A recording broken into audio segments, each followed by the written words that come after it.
Chapter 9. Yes, Count Olaf continued, it certainly is strange to find a child missing, and one so small and helpless. Where's Sunny? Violet cried. What have you done with her? Count Olaf continued to speak as if he had not heard Violet. But then again, one sees strange things every day. In fact, if you two orphans follow me out to the backyard, I think we will see something rather unusual.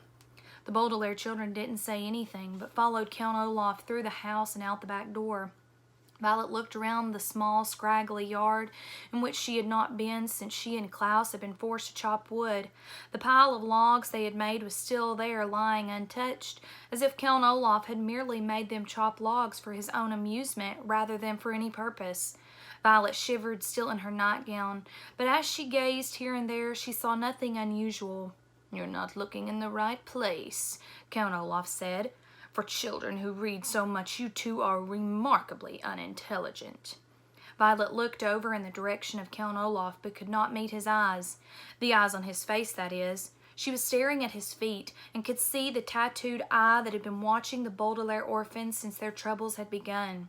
Then her eyes traveled up Count Olaf's lean, shabbily dressed body, and she saw that he was pointing up with one scrawny hand. She followed his gesture and found herself looking at the forbidden tower. It was made of dirty stone with only one lone window, and just barely visible in the window was what looked like a bird cage. "Oh no," Klaus said in a small, scared voice, and Violet looked again. It was a bird cage, dangling from the tower window like a flag in the wind. But inside the bird cage she could see a small and frightened Sunny. When Violet looked closely, she could see there was a large piece of tape across her sister's mouth and ropes around her body. She was utterly trapped.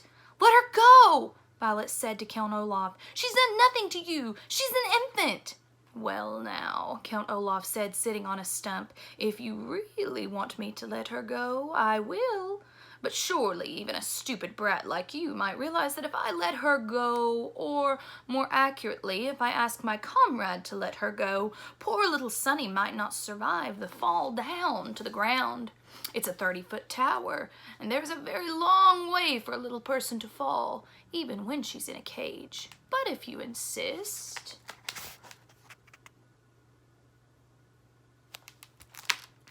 "No!" Klaus cried. "Don't!"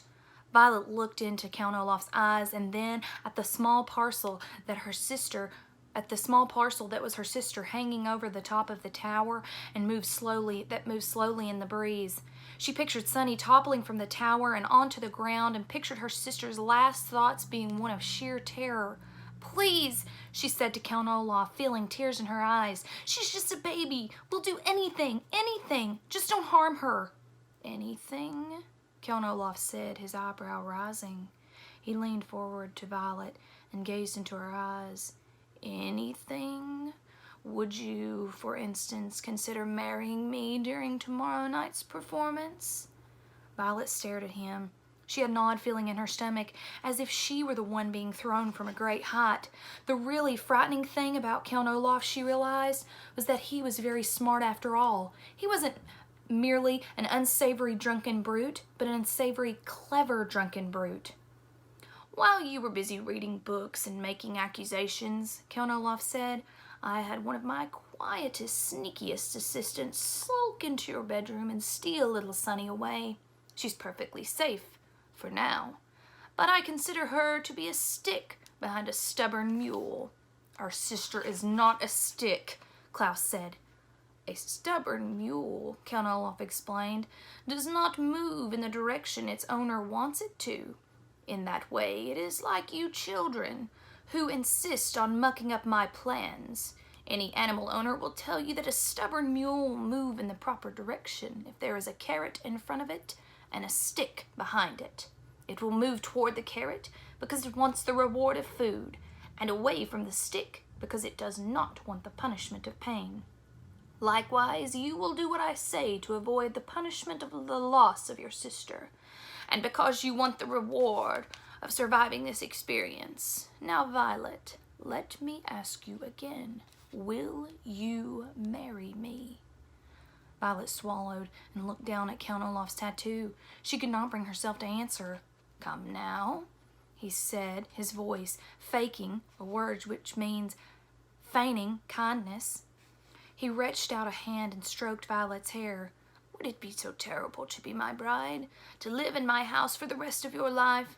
You're such a lovely girl. After marriage, I wouldn't dispose of you like your brother and sister. I will let Sonny go, Count Olaf answered, after tomorrow night's performance. In the meantime, she will remain in the tower for safekeeping. And as a warning, I will tell you that my assistants will stand guard at the door to the lower staircase, in case you get any ideas.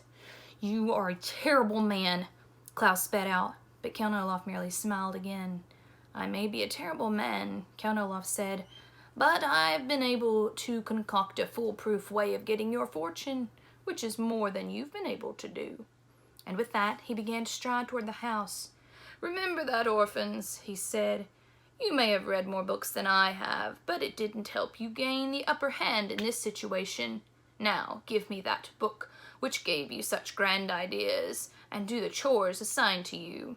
Klaus sighed and relinquished, a word which here means gave to Count Olaf, even though he didn't want to, the book on nuptial law. He began to follow Count Olaf into the house, but Violet stayed still as a statue. She hadn't been listening to the last part of Count Olaf's speech, knowing that it would be full of the usual self-congratulatory nonsense and despicable insults. She was staring at the tower, not at the top where her sister was dangling, but at the whole length of it. Klaus looked back at her and saw something he hadn't seen in quite some time. To those who have been around Violet long enough, nothing would have seemed unusual. But to those who knew her well, knew that when she tied her hair up in a ribbon to keep it out of her eyes, it meant that the gears and levers in her inventive brain were whirling at top speed.